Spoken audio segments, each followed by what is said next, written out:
So we're just under a week away until the season starts. First league game is on Saturday against Cardiff. So that's going to be a really exciting game, home game as well, so really looking forward to that. We've got just over a week as well until the GB in England training starts back up again. So I just want to show you guys what sort of goes on behind the scenes, what I'll get up to when we haven't got the England training going on.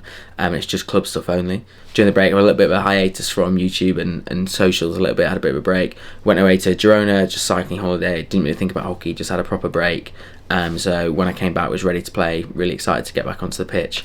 And looking forward to seeing what we can do with Holcomb as well. We've had a lot of new signings this year, so really exciting stuff coming. I've also recently taken over the socials for Holcomb, and the plan is to get some YouTube videos out on that side of things, so make sure you go and watch those as well. But I've just had all the footage back, and there is a ridiculous amount. So currently just sat in my room, just editing, just getting all that stuff done.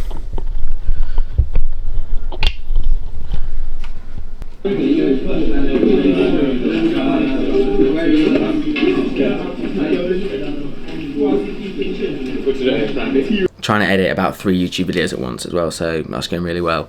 Luckily, just the way I am, like when I've got lots going on, I'm able to sort of break it down, figure out what's most important. I'll get on top of it and then I'll just dive straight in.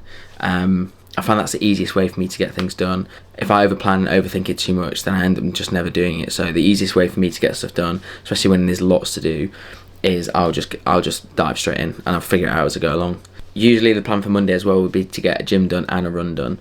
But as we had a game on Thursday and on Saturday, my legs are feeling pretty tired, to be honest with you. So plan for today is probably just get the run done, get ourselves out, get the legs moving. I don't want to do too much as we've got training tomorrow. Really excited for the season to start as well. We've got a lot of new signings, a lot of new exciting players as well, that really looking forward to seeing what we can do during the league. Obviously aim is to try and win the league, that's everyone's. Yeah, we've got a really exciting and young group. Telek's pretty young as well. I'm 25 and I've been now pushed into, when we split into old v young, I'm now in the old group, which I didn't think was ever going to happen really. But you know, those times come. Quite sad actually. Some of you as well will know that I've recently signed for Nike, so I'll touch on that a little bit in the video. Should have some stuff arriving, but generally I'll do a separate video on that. I'll just go through all of it, and I'll do like a little social media video as well, and answer some of the questions that I've got on there, like what I'm filming with, and sort of how I got into it and how I fell into it really, because I know a few of you are quite interested to figure out what's going on there. Pre-season as well is a time to get on top of sort of injuries, fitness, strength work. So that's what I'm making sure I'm doing at the moment. So when I go into the season, it's not something I'm chasing. That's the last thing you want to be doing. Is going into the season feeling unprepared and feeling as though you're not quite ready for it. And almost like you can end up waiting for an injury to happen. And I really don't want that to be the case. With the type of athlete that I am as well, I tend to be a little bit more injury prone than others. Just being a forward, sort of being nippy, and that being my strength. So it just means that I've just got to put in a little bit more work to stay on top of things like that. Making sure I'm doing my mobility, make sure that I'm doing my strength work, and if I do feel something that's bothering me or a little niggle, make sure I get on top of it early. Recently though, my body's been feeling good, like a little bit of a sore back, a bit of a shoulder issue, but that came from cycling. But the rest of my lower body, legs, knees, ankles are all feeling pretty happy. Coming back from Belgium as well, we played some of the top teams over there, a lot of learnings. We lost 3 out of 3 games, which is always quite tough. However, the takeaways that we've got from them, we realised that there's lots of levels to this game, and we've still got a long way to go. They were also about a week out before their season started, so they were at full strength with their teams, whereas we had quite a few players missing. And 3 games in 3 days is always quite tiring. And with the new signings as well, it was also a chance for us to get to socialise, get to know each other a little bit better. You give them half a yard, and you're going to receive and generate a shot, or you're going to sprint around them quickly and generate a shot. So you've got to leverage your speed. Yeah. He's a great little. He's a great recruit. Yeah, very calm as well, almost too calm. Yeah. So then I was just on the phone to Quan, who's the head coach of Holcomb. So he's just running everything there. We're just going through and just debriefing basically over pre-season, and then what we're looking forward to sort of in the season coming, and things that I can improve on, things that I've done well, and really just having an overview of my game and what he wants to see from me this season. And then just talking generally about the team, what we're looking forward to, maybe some work-ons that we've got as well that we can do in training, and also just talking about sort of different presses, different tactics that we could play against teams that we've got coming up in the league as well soon.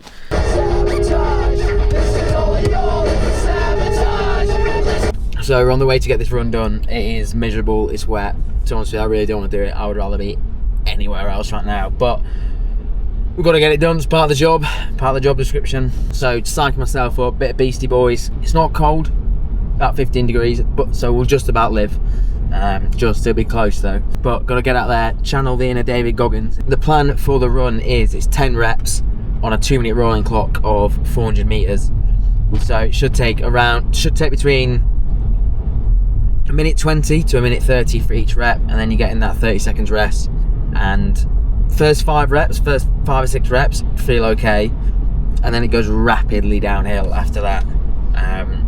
Those last 5 feel absolutely awful because you get just enough time to recover to be able to keep the speed going.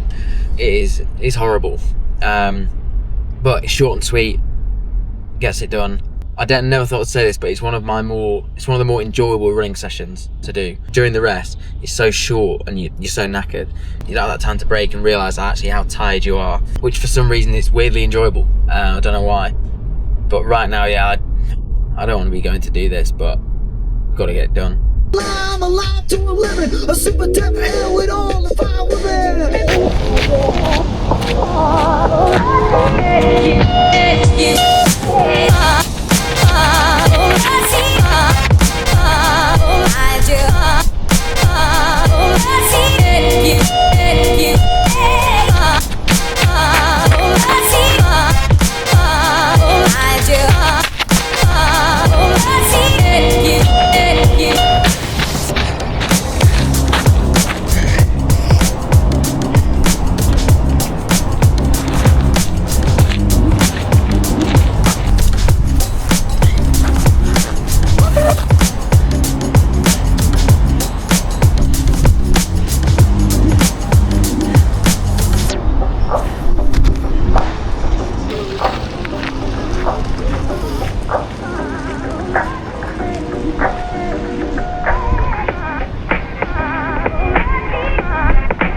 That was so far from fun, it's not even funny.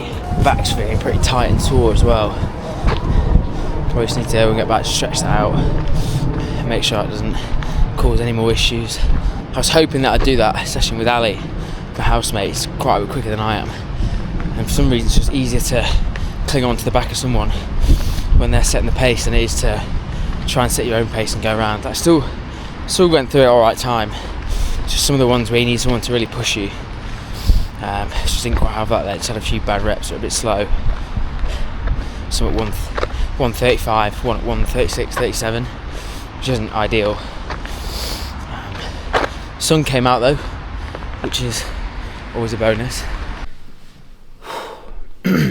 That's the fun part of the day done. Run's done. My God, that was hard work. I don't know why I thought that'd be fun. It wasn't.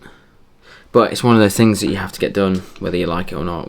Yeah, it's part of the deal. You got to go out there, push yourself, and keep yourself in shape. Especially in pre-season, you want to be making the most of that. Getting on top of it. It's hard to increase your fitness during the season, just because of the intensity of what's going on and how much training there is. You don't want to be overtraining, otherwise you have a risk of injury.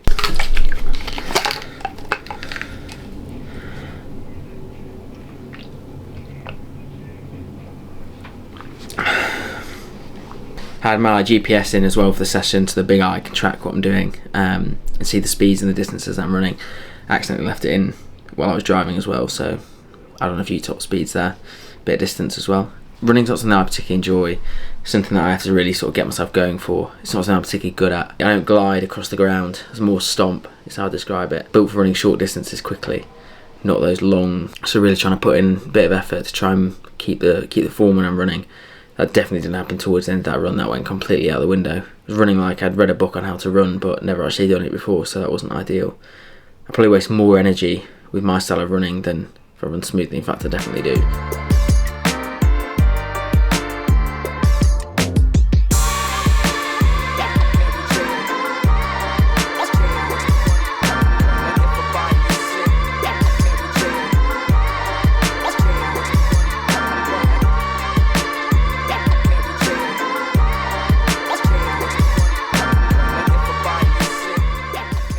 So I've been sat here now for a couple of hours just going through these clips, just chopping them up and trying to figure out where everything actually needs to fit. There's loads of different editing softwares out there, but I use CapCut. Just find it's the easiest to use. I need to get around to learning Premiere Pro at some point, but I've heard there's a pretty steep learning curve.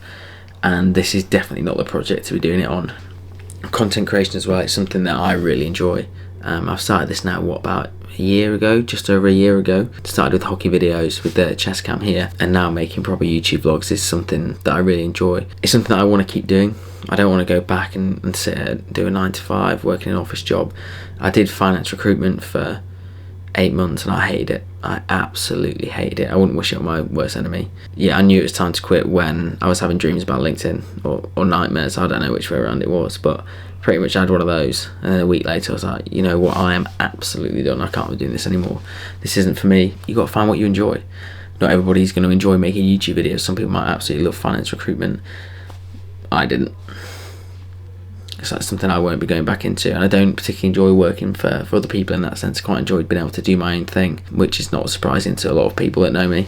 And the biggest advice that I give to younger people in terms of finding something you enjoy and working something you enjoy is try as many things as you can. Don't get bogged down doing one job and worrying about it and thinking, oh, well, if I quit that, then I might not have anything left. You got to try as much stuff as you can, because you never know what you're going to enjoy. Definitely when I was younger, I never even thought about being a YouTuber, to be honest. It wasn't even on my radar. But now that I'm in the mix of it, and now that I'm doing it, I absolutely love it. I don't even know if I can call myself a YouTuber yet, but we're going to do it and we're going to get there.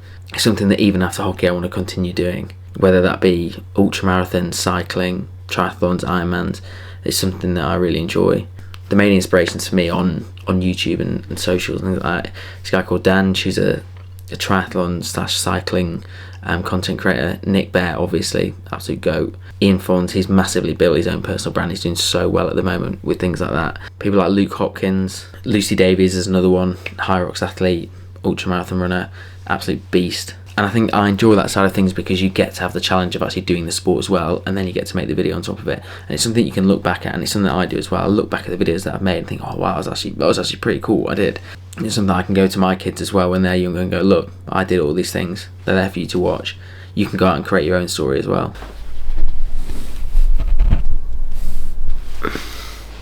Now, I'm still pretty new into my content journey, especially on the YouTube side of things, but Instagram and TikTok, I've been making videos now for about a year and a half. Something that I really enjoy, something that I've actually found like quite a lot of passion in as well. There's just a few things that I thought I'd share with you that I've sort of figured out along the way and found out along the way. So in terms of creating content, the first thing is consistency is key. Just like in any sport, football, hockey, cricket, you can't just expect to turn up once a month, train, and then be really good at the sport. It's just not how it works. It's exactly the same as making videos. You got to consistently put in the work, get the reps out there, and basically pay the entrance fee. The more videos they make, the easier they become to make. The quicker you can make them, and the better that they become. Currently, I'm aiming to put out about 4 reels a week, 3 reels a week, and with that, it's become far easier to make them than compared to when I was just putting out 1 a week. The process becomes quicker, it becomes more streamlined. Realise what you actually like in the video, what you don't like, what you need in it, what you don't need. The second one is your videos are flop. Not every video is going to go viral. It took me, again, 6 months, I think, 8 months maybe, before my first video went viral, and even then it was only 120k. The algorithms are always changing. People don't always like what you put out there. You've got to figure out what people like, what you enjoy making. You'll get a feel for what works, what doesn't work. And to be honest with you, the ones that flop, nobody even sees. It gets lost in the abyss of social media in about 3 days, so you don't even need to worry about them. Leave them up, learn from them. That's the key takeaway from that. Was the hook good enough? Was the payoff good enough? How could you make the video better? Leave it up, learn from it. There's no point in taking it down.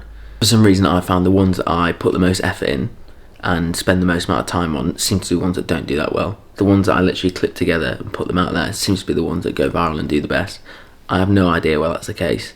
And the third point is create what you enjoy. I think it's the same across all creative industries, to be honest. Create the stuff you enjoy. You're more likely to do it. You'll do it more often. It doesn't feel like a chore. And as I said before, you're more likely to put in those reps. And that's what you need really in terms of creating content.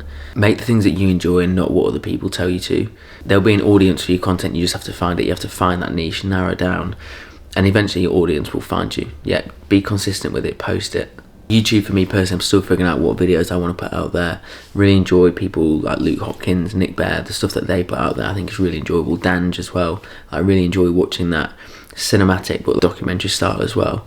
So with it, try and find YouTubers that you enjoy. I'm not saying copy them straight out, maybe emulate them, take little bits from it that you like and try and put it into your own videos, and then you can create your own style. There's a lot of stuff nowadays that just isn't original. People are copying it and then just throwing it out there and expecting to do well.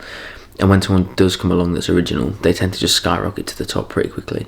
With this as well, not everything you make is going to be perfect. I can sit here, and I have done with this video as well, taking about 5 takes of the stuff here, but sometimes you just have to let it go. 1 or 2 takes, way more authentic, and then get it gone.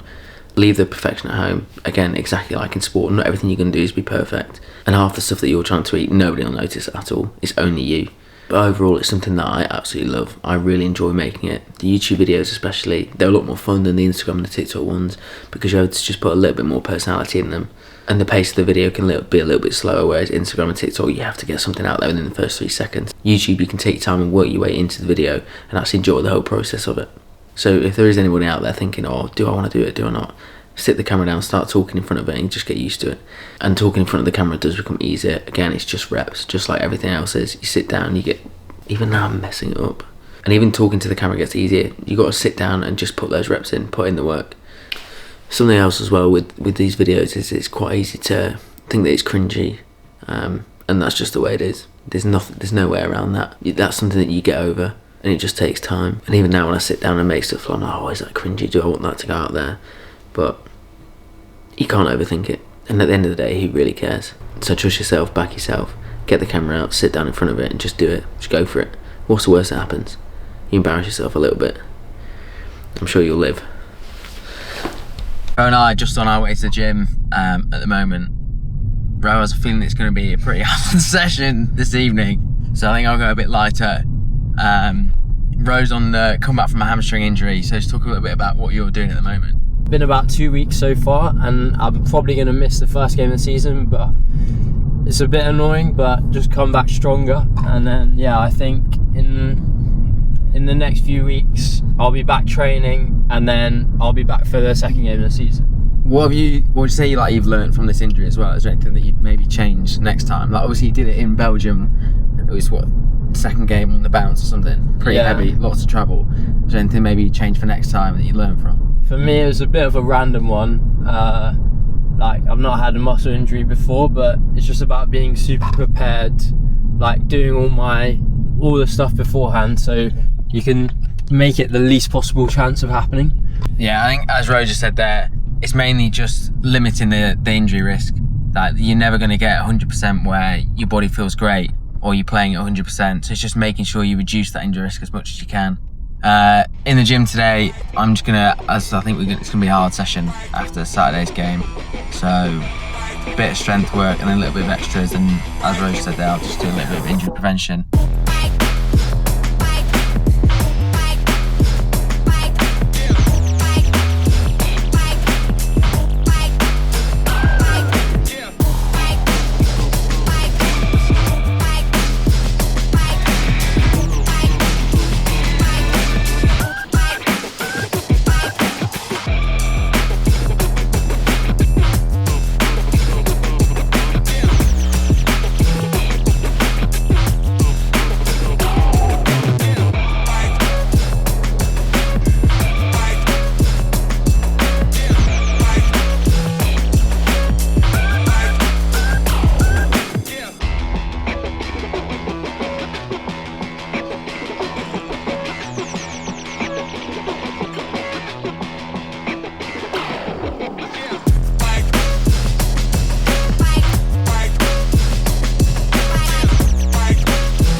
Where T spends most of his day, most of his time.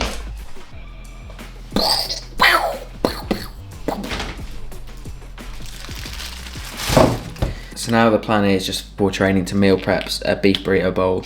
There's a few reasons why I do this. The first one is consistency, so I know what's going in my body, amount of carbs, protein, and it just allows me to know that I'm actually fueled for training, and on the backside of that, what my recovery is going to look like. So I know that I can get to recovering quickly, and it's just something that I don't have to worry about. By having the food ready as well, it just avoids bad choices. It means that I'm not picking something that maybe isn't as healthy. I know that meal prep can get monotonous as well. It can feel like you're eating the same thing over and over again, like chicken, rice and broccoli, or beef and rice. So I try and mix it up as much as I can. I'll maybe only eat the same thing for sort of a day and a half, because I do know how boring it can become. Something that I did do for a little while was with these Gusto meals, but I just found that there weren't quite enough calories in them. quite enough energy for me to use. So if you look in that, just in one meal, there's about 679 calories, which just isn't quite enough, especially on training days or after training. I find that I want a lot to eat and I end up going to bed quite hungry. And then I'm waking up and I'm absolutely starving, and I'm sort of chasing my tail for the rest of the day.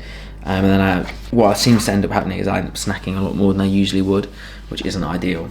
So I've sort of moved away from them, just moved a bit more back into the standard meal prep side of things, just so I can keep on top of things and make sure that I'm fueling my body. As we're moving into the new season, I'm just making sure that my body's fueled properly. I don't want to be sort of low on calories going into training and gym and things like that, especially if I've added in a couple of extra running sessions. So I don't want to be feeling under recovered and things like that.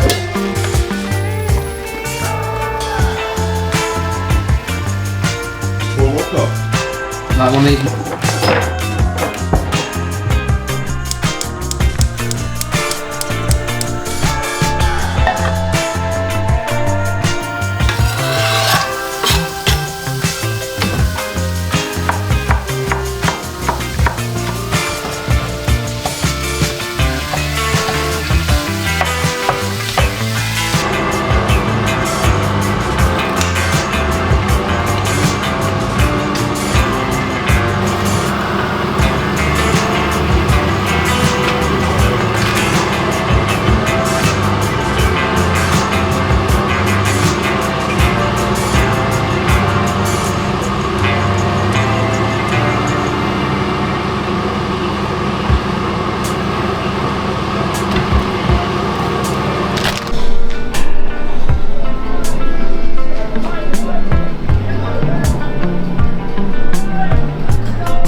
Now before training, classic, I've just left it at the last minute, completely forgot I had to do this, is I've got a regrip new stick. So take it off. There is 100% a right way and a wrong way how to do this, so I'm going to show you the right way. First thing is get the plastic off this.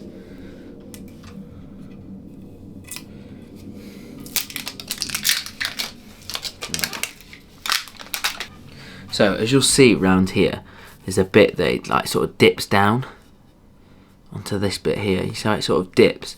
So I don't like that. When I'm holding the stick, my hand feels as though I'm going to slip off.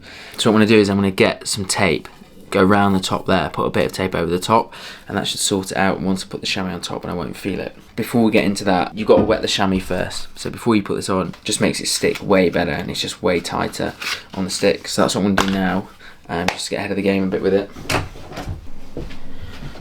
That's now wet through, squeezed out most of the moisture. So I'm just going to leave it on the side here, and then I'll come back to it once I've sorted out the stick. But basically you don't want to put it on when it's absolutely soaking wet, otherwise it just doesn't quite feel right. So next job is getting this ridge sorted on the stick. So I'm going to use here, this is just, it's physio tape, tiger tape, like zinc oxide tape. You can go it from anywhere. This is what you see a lot of the England lads using when it's absolutely chucking it down with rain or you're playing in really humid conditions, just because it holds the grip really well. And sometimes it can just get too wet for a chamois, and this is just the alternative. And then I'm going to get a really thin bit of tape here just to go around the top and cover that bit. I'm also someone who is extremely pedantic with their grips. They have to be right and neat and tidy as well. I don't know how people cope when there's bits of tape just hanging off. There's no way I could play like that.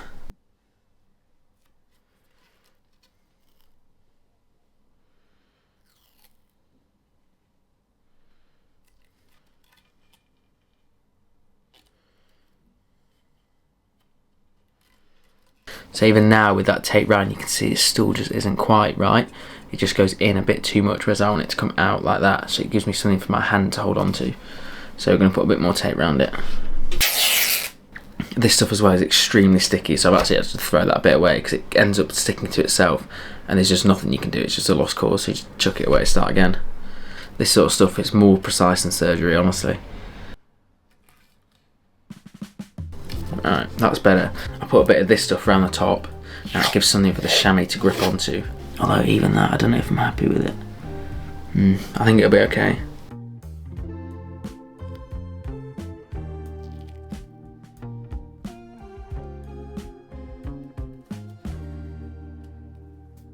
There's a wrinkle in it, so I'm going to have to do that bit again.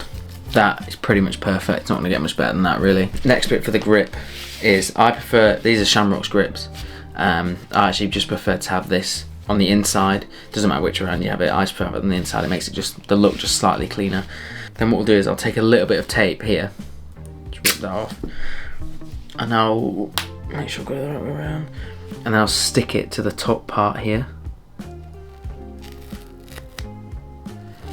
So it's just on, just like that. You can do it without the tape. A lot of my give rules around hitting the ball, so I just like to make sure the grip's secure. Sometimes you can just get it where it slips a little bit and it's just so annoying, it's just not worth it. For something that takes 5 seconds to stick on, it's such an easy fix. I always start as well with the stick, with the hook facing away from me, so then I know where I am on the stick, and it means that it's always the same every single time. So this is something that's repeatable, and that's what I like. I don't like it when there's so many steps to stuff, although there are quite a few steps in this. I don't like it when the tape actually goes over the top of the grip there. Just feels uncomfortable under my hand and just a little bit messy. Now that I'm saying all this stuff, I probably need to get tested for something because I'm not sure if this is normal. This is the most important bit. You want it nice and tight around here. I'll generally start 1 or 2 millimeters lower than the top of the stick because I like to overlap it as I go around. So it looks like this. So I'll go up ever so slightly,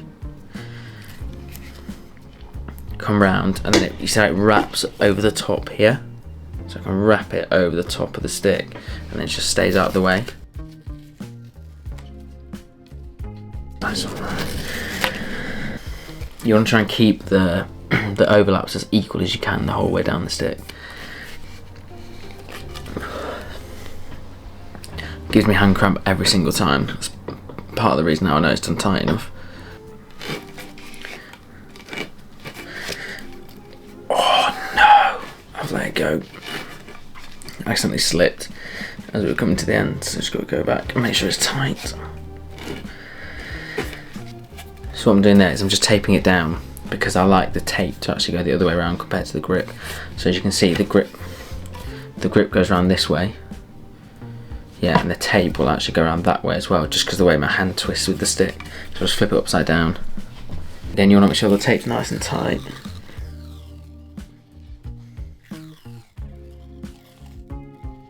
This sort of tape as well, you always want to tear it as well. When you cut it with scissors, it doesn't seem to stick down as well as when you tear it off. There's a few wrinkles here that I'll work out because they'll annoy me otherwise. Right, that is perfect, that's how you do it. New stick. Looking forward to that getting absolutely clobbered at training later.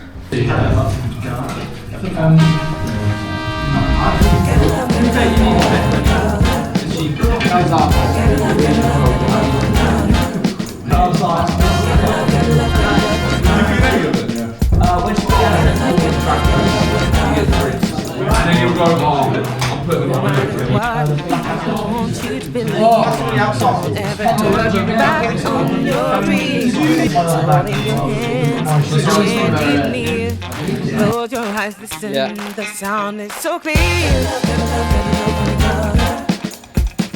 Gotta love one another. Gotta love one another.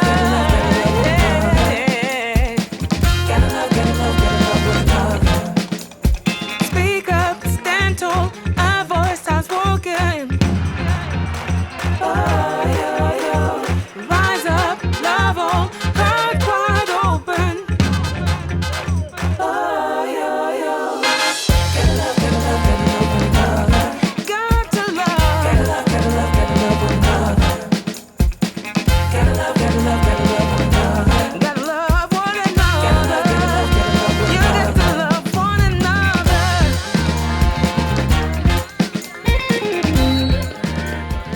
So we had training yesterday evening, and I can tell you it was tough. It was our compete session on a Tuesday. So effectively replicating what games. We have proper umpires that come down, so that's really nice. It sort of keeps the level there as well. Something I want to touch on is training at match intensity. I think some people expect to be able to train at 70% during the week and then just turn it on the weekend.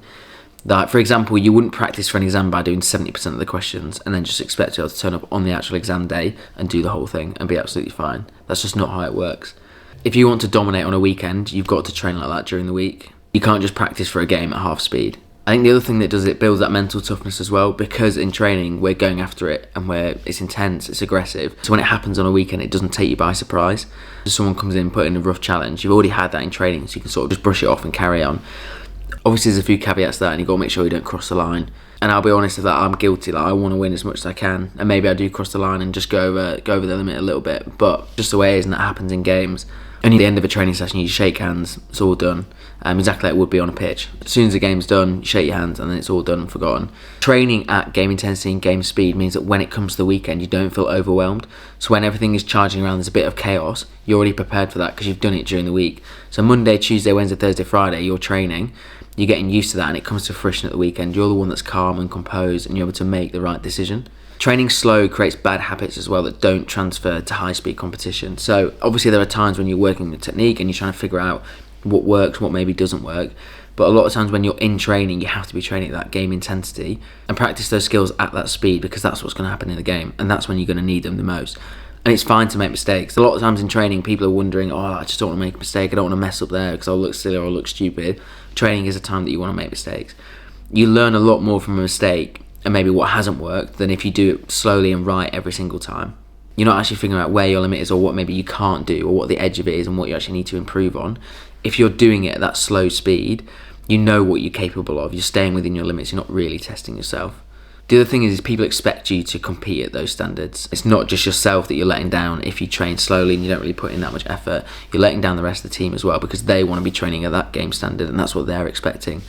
And if you're not, let's say as a forward, if you're not putting pressure on them as fast as you would in a game, then when it comes to game day, you're actually screwing them over as well, because they're expecting to have far more time. Then when another attacker comes on for another team, puts them under pressure and steals the ball off them, it's you that's done them a disservice in training. With training at that game intensity as well, it allows you to practice decisions under fatigue and practice what it'll actually be like in a match. A lot of the times in a game, you're not feeling fresh. Maybe for the first quarter you feel alright, and then after that you feel absolutely knackered and you're running around, your heart rate's high. In training, that's what you want to be practicing. So today I've spent most of the day editing the Holcomb YouTube video, just get everything in order for my own videos as well. I think one of the big downsides of the amount of time you spend looking at a screen or at your phone or looking at results and things like that in terms of analytics that don't always actually mean anything. With screen time especially, it's something that you just can't really be helped. It's something that just comes with part of the job. Even now, like, my eyes feel pretty sore after a full day of just staring at a screen. So just been out for a walk with Teague, just around the block, 20 minutes, just get a bit of fresh air as well, because you can end up spending the whole day cooped up inside. At the moment as well, things are really hectic in terms of that. I'm really busy and I've just got to try and make sure I get everything in order. Something that Teague and I touched on actually just having a walk around is, for me personally, I enjoy it when there's like a few challenges in my life, when things are difficult. Like, almost my life's a little bit uncomfortable. Not really uncomfortable, just on the edge that it means I have to focus and I have to be on it pretty much every day. I don't do well when I haven't got much to do. And if I'm not doing something that I feel is productive, then mentally I just struggle a little bit. So it's nice to be busy. Some people like it where they just have a relaxed lifestyle. That's not me really. I have to have goals, I have to have challenges, and something to work towards. But it's each their own on that front. That's for me. Some people just want to live a nice sort of chilled life, have an easy life. That's not something I particularly enjoy. I'm always sort of wondering what's next, what can I do next, what's the next challenge. Almost like how can I make my life a little bit difficult, which is kind of weird. I almost thrive and I actually really enjoy being just a little bit out of my comfort zone. That's when I find that I get the best out of me in terms of on the hockey pitch, and even just in like life and things with social media. I need to be kept busy and I need to just be pushed and pushed and pushed in order to get the best out of me. Obviously there are times where it's not ideal and that I need a bit of a break, otherwise I can have burnout. But you've got to figure out what's right for you, what you enjoy. Do you want sort of an easy, casual life, just take things slow and just sort of enjoy life coming at you? Or do you want it where you're pushed and things are hard for you and every day is sort of a little bit of a challenge? You've got to sort of make those decisions as you get a bit older and see what you actually like. So I'm just going through the clips now and editing and looking at some of the clips from training and stuff, and I absolutely love this sport. Like, call me a badger, I literally don't care. You get everything rolled into one. Like, honestly, it's so cool. You get speed, skill, endurance, teamwork, trust, and when it all comes together, it honestly looks unbelievable. And I think it's absolutely criminal, the lack of exposure that we get across the board with hockey in the UK. Obviously there's sports like football and rugby that take up the main bulk of that. I think hockey is seriously lacking that in terms of we're not getting really any new people watching, or people that don't play hockey coming down to watch the sport. Like, it just doesn't happen, and that's something that has to change. Things like social media, this is probably going to upset people, but it's done so poorly by a lot of clubs in the UK, and I just think it's really disappointing. And if you look at a lot of the Premier League pages in England, looking from an outside perspective, you've never played hockey before and you looked at their Instagram page, why would you follow them? It's basically just graphics, it's nothing interesting. If you want to grow your social media page as a club, it's not about the members that are in the club. They're already interested in what's going on the weekend. You've got to get fans that are outside the club, people that don't watch hockey, people from the local area. And what interests them is like photos, videos, clips from games, clips from training. There's no way you're going to grow the sport and grow your club if you just post graphics at the weekend or during the week. Like, it's not interesting. Why would anybody want to see that? I understand I'm going on a bit of a rant now, but it's so frustrating watching what goes on. You look at the Dutch teams and the Dutch league as well. The videos that they post, they're interesting. People want to watch them. It's clips of skills, clips of goals. It gets people engaged. Even if you don't know any of the teams and you're just like a young kid, it's interesting to watch. You're wondering, like, how did they do that? Could I do that? Whereas that just doesn't happen in the UK. All you get is bang average graphics that go out that aren't interesting to anybody, don't inspire anybody, and you never wonder, oh, how did they make that? If we're going to inspire younger kids and younger people to come and play the sport, post stuff that's interesting. To break up the day, me and Teague, little Teague over there, we're going to go out to the gym, do a little upper session before training just to break up the day a little bit, showing the ropes because it's a bit of a small boy, so yeah, let's get it. It's my hips flicking and my knee's what's killing me.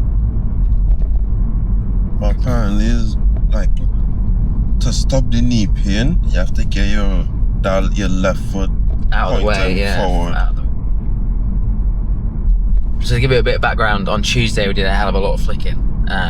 Teague was a little bit slower than I was on the speed gun. No, I was the fastest. So we both got pretty sore knees because basically when you flick, you rotate over the top of your knee, and it probably doesn't do any good. Obviously, Teague's knee's feeling probably a little bit better than mine. Just he flicks a bit slower. Mine is actually worse. That shit on repeat. Gotta calculate steps, I gotta take a step back and breathe. Life got busy, I turned 18, moved out, all that I had was a dream. Wanna see all of my people free, but I ain't Martin Luther. I just get on the stage and sing. Better be ready for stress that all of that paper bring. ADHD, I can't wait for shit. Do my own thing, I hate the script. My man looks like a clone of my man, really he ain't got drip. If I pull up, I'm trying to get paid. 10 toes down, I want set pace. Hop in the booth, the beat get laced. I make it look easy, mate. Can't break down and cry, I put in blood, sweat and years. It's only when you face your fears, you watch them all disappear. So, bill it, let man cook, no skillet. Bill it, lick it, roll it up and I lit it. Bill it, in it, pop your head if you're with it. Bill it, but I ain't finished. 10 years on, I'll be still it. Bill it, from the ground up, man, bill it. Stick with it, see results in a minute. In it, you're tripping. This kid ain't got no limit. Billion, but I ain't finished. Kept my head down, I'm still it. Do it for me, you do it for them. Don't need saving, but you want spent. Ain't joking, nah, I'm being gen. I think you got too many friends. What's done in the dark will come to light in the end. Don't worry about me, I'm walking dead, but I ain't going out like Glenn. Addictive personality, so she come round again. I don't sound like them, I see man on stage and the crowd was dead. I stay out of the way and not in my head, did that and I made 5k. But I need 100 times that number so I can put it away to bill it, let man cook, no skillet. Bill it, lick it, rolled it up and I lit it. Bill it, in it, pop you ready if you're with it. Billion, but I ain't finished. 10 years on, I'll be still it, yeah. Bill it, from the ground up, man, bill it, stick with it, see results in a minute. In it, you're tripping, this kid ain't got no limit. Billion, but I ain't finished. I kept my head down, I'm still it.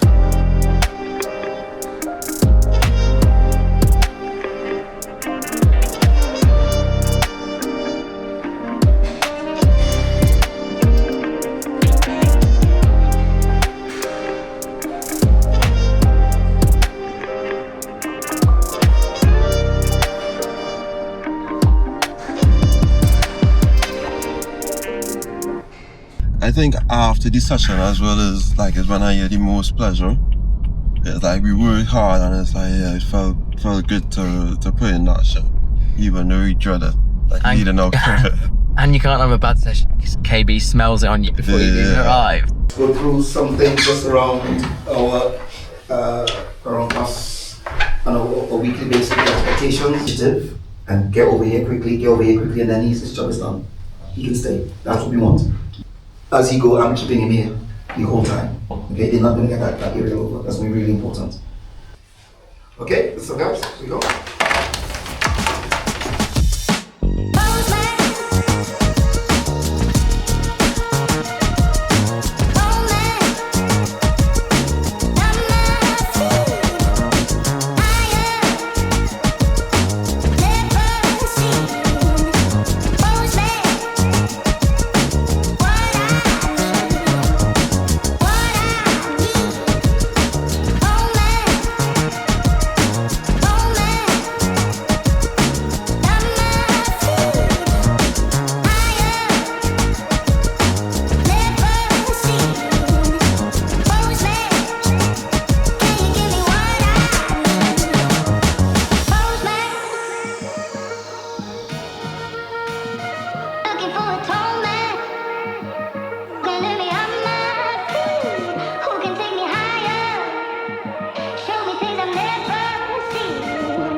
So it's Friday morning, just been out, got my hair cut, had a little shave, just cleaned myself up. Friday's about getting ourselves ready and prepped for the game on Saturday. So making sure our body's in the best shape, making sure we eat the right things, and effectively making sure we're ready to perform on that Saturday. So we had training yesterday evening. Thursdays look a little different to Tuesday, they're far less intense. So generally we start off like a quick sort of game, just get the legs going, get the intensity up, and then things will slow down. We'll go into a bit of shooting, make sure we're working on that technical side of our game as well. And then from there we'll go into some corners and maybe sort of finish off with a game, depending on how the session's gone. So as I mentioned, Friday's plan, get ourselves ready for game day. What we'll generally do is, some of the boys that live in the Reigate area will go out and we'll play tennis just to get the legs moving. Try and keep it as competitive-less as possible, just to make sure we're not getting too tired, but basically just gets the legs moving, just gets a bit of blood flowing, make sure we're a bit fresher on that Saturday, so just sitting around and doing nothing. What I'll also do is I'll do a bit of stretching just to work out any niggles, just sort of loosen off my legs, work out anything that's feeling a bit sore. Did a lot of flicking on Tuesday, so my groin's feeling pretty tight, so I'll run through that and make sure I've got all that loosened off, just to make sure it's not bothering me on the Saturday, and it's not something that's just playing on my mind. To talk about the game as well on Saturday that we've got, so it's against Cardiff. Previously it's been quite sort of a rough agricultural match, shall we say. Lots of running, quite high intensity. They can come out of the blocks pretty fast. Thursday night's also our video session as well, so we'll run through sort of the tactics that we want to play at the weekend. We'll look over our previous games as well, where we can improve. Obviously we'll have a few sort of discussion and talking points, just to make sure everyone's on the same page basically, and everyone's clear of what we're looking for when we go into the game at the weekend.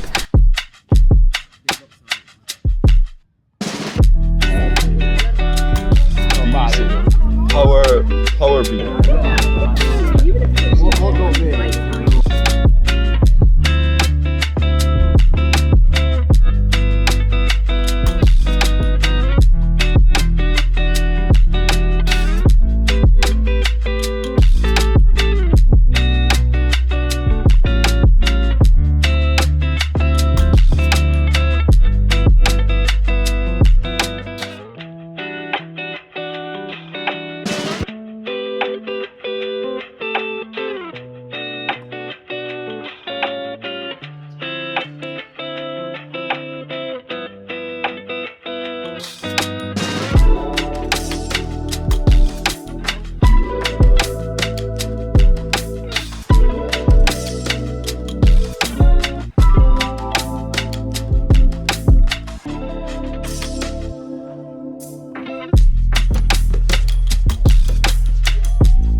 That's pretty good question.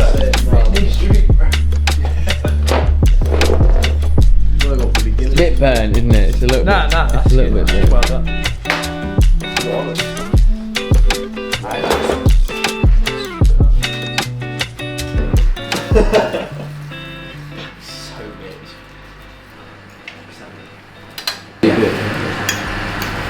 film myself. So like this. Yeah, so what are you going to say? Am I looking at the camera?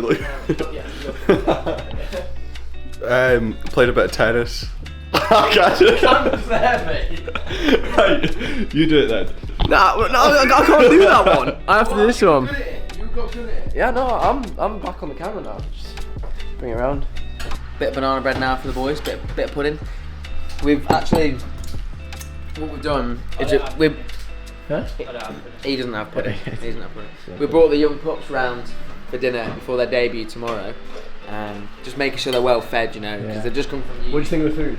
Oh, it's brilliant. Yeah. It was Absolutely good. brilliant. It actually was good. It was. At first with the pie, apprehensive. It's quite funny to find out. Why is it on an angle? But in the end, it turned out well. Were you happy with it? Yeah. Any improvement points? Pastry. I think it was good, but most of it was outside the actual pie. Messed up the banana bread as well because I was supposed to mash it in a bowl before I put it in the bowl, and I've just thrown it straight in. Don't want to come last on the bus. Can I see a cat? What?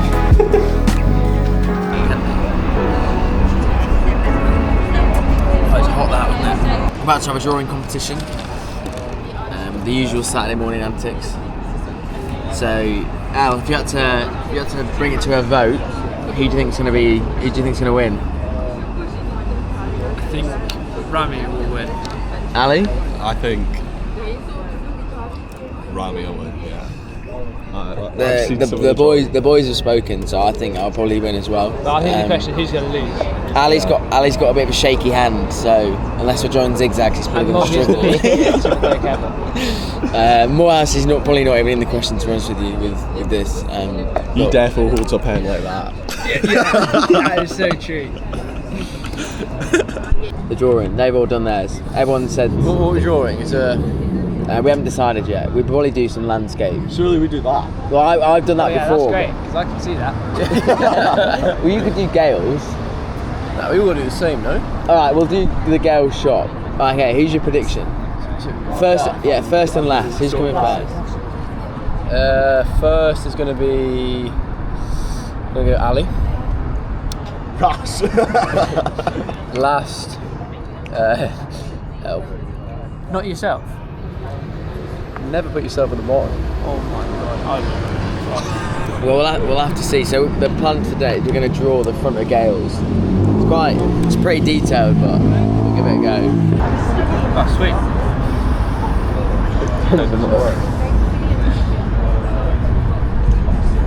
So it's a draw. Right, just carry on. Ali in fourth place. Let's get to Ali with 16. Wait, 16 what? 16 points. He came last in every single one. So how many points do You want the lowest okay. bet? Ali maxed out on bottom. I should have switched myself out of the ball. In joint second place on 10 points is Ellen Morehouse. Robbery. That's just ridiculous. Can we just have a On look? first place is me with 4. Can we seriously have a look how that's come joined with that? I now agree, that is so much better looking at it again. Ali, do you want to re-vote? No. Do you want to re-vote? Yeah, Genuine. L's now above. It's been a bit of a re-vote as well after having a review of the drawings. That's a robbery there. No chance. do I just cross it out. So first meal of the day, kicking it off just easy, just scrambled eggs with a bit of avocado. Pretty much what I'll have most mornings on game day. Just easy to eat, simple, don't have to worry about it. Quick as well, and just means I get some carbs in early doors and a bit of protein as well, and just healthy fats with the avocado.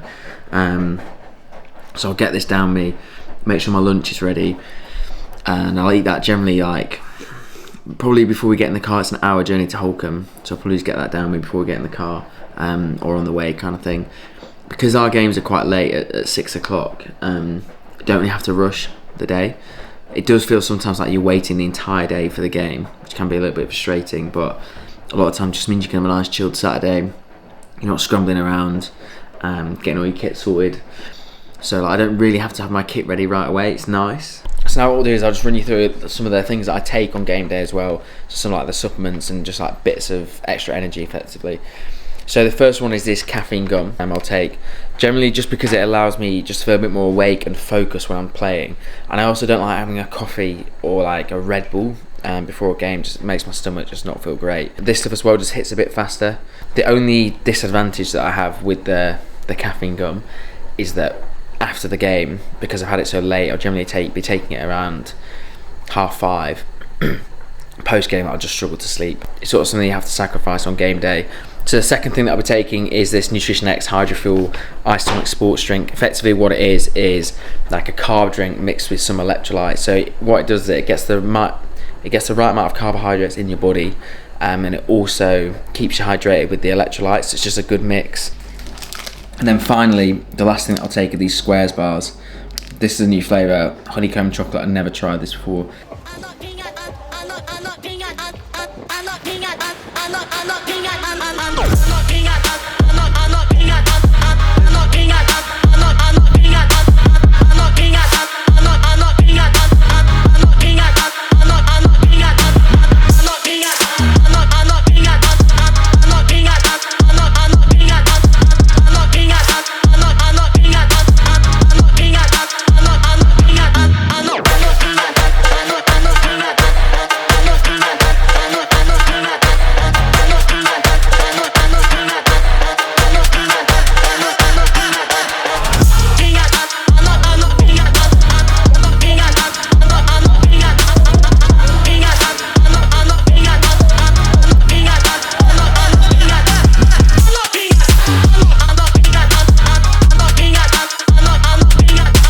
Positions right, we're slacking a little bit on getting people high and stretching the pitch, and then also just making sure we have someone in their counter with first before we start in the pitch.